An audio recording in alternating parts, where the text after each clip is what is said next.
Ford Fiesta. Naghalo ang langis at ang tubig. Ang naging dahilan ay thermostat stuck close, hindi napansin ng driver. Ayun ang naging dahilan ng paghahalo ng langis sa tubig sa kanyang radiator. Na sana mura lang ang gastos. Ayan, ngayon baba yung makina dahil nagkaroon na ng problema yung block at yung head nito. Kaya maging aware talaga sa driver owner ng sasakyan na nagkaroon ng problema, lalo sa overheat. Hindi mo namamalayan, nananakbo ka, overheat ka na pala. So yun, laking gastos nito. Ford pa naman.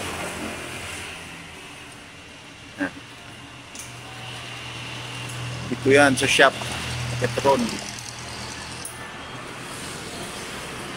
Madugo-dugong gastusan ang kinalabasan ng Ford dahil lang sa thermostat. Yung thermostat nag-stuck close,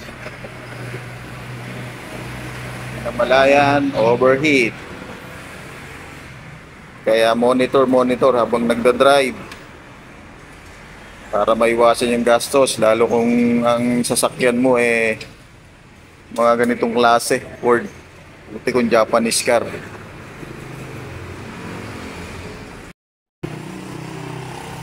Chocolate na.